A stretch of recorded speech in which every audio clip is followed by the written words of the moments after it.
tell me any more about where you grew up? Yeah.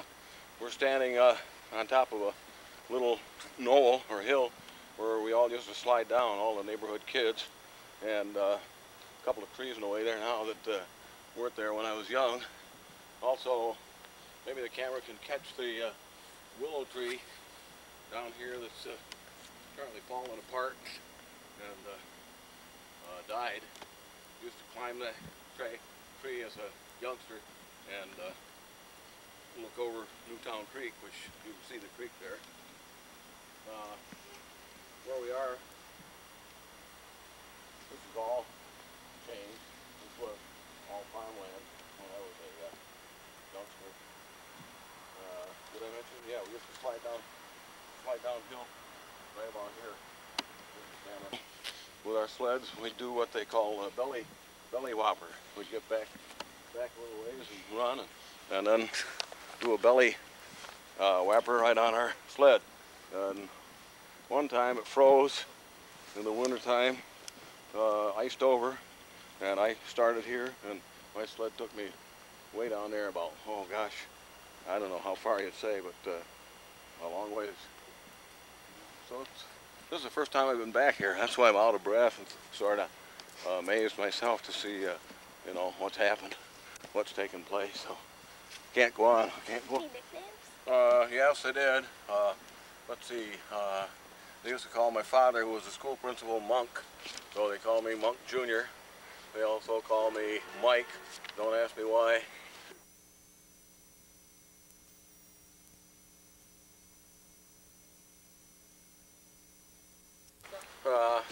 I can take or leave them.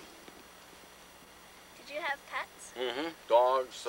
Had one dog named Lady, and had several cats over the existence of my younger years. The dog would follow us to school, various kids, and come back home with them at the end of the day. What did you do for fun? Played my drum set. I had a drum set in my bedroom. Played that quite a bit to 78 RPM records of the day. Glenn Miller, big band sounds. What's your first memory? Really can't. I was trying to think of that. I really didn't know what the first memory is. But, Yeah. Were you ever really sick? Not sick, but I did develop infantile paralysis when I was about a year old. How was it treated? Well, infantile paralysis, which you know today is polio, they treated me with an operation on my tendons, the top of my foot, and also at the end of the ankle area. This enabled me to walk without the use of a brace after the tendon operation. Grammar school you attended, and how did you get there? Well, here we are going past the home where I lived, and how I got there was I walked past all of these houses on the other side of the street where the sidewalk is. And if you see this red brick building up here, that was a Chevrolet garage when I was a kid. All these houses on the left were there then. Where the post office is now, Horsehead's post office, there was a farmhouse and a lot of barns around that area. This was South Main Street. We were walking up to school, and we went up Sayre Street.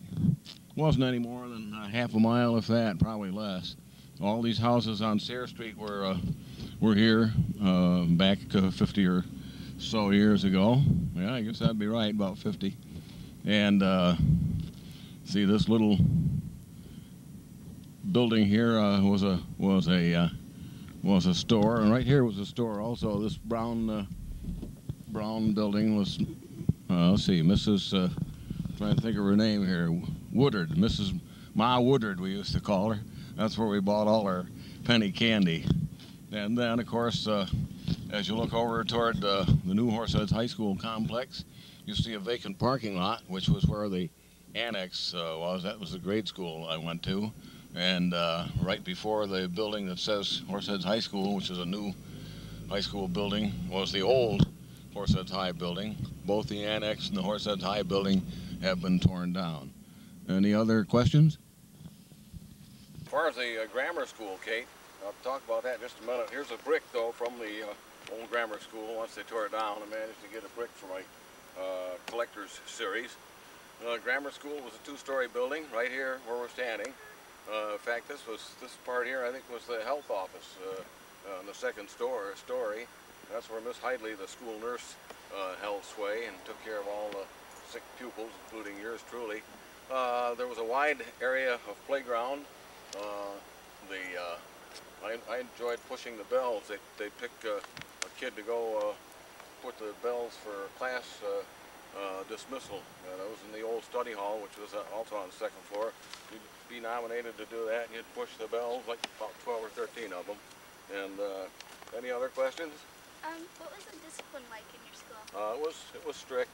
The teachers were strict and good, and they kept the students in line. Did you have any favorite books or stories when When I was a little fella, I liked Robert Louis Stevenson poems, and I also liked the Winnie the Pooh stories.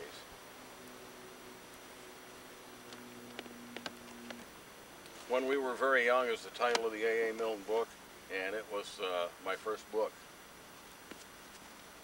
What did you want to be when you grew up? Didn't really give it much thought. What did your parents want you to be? They never really told me or said.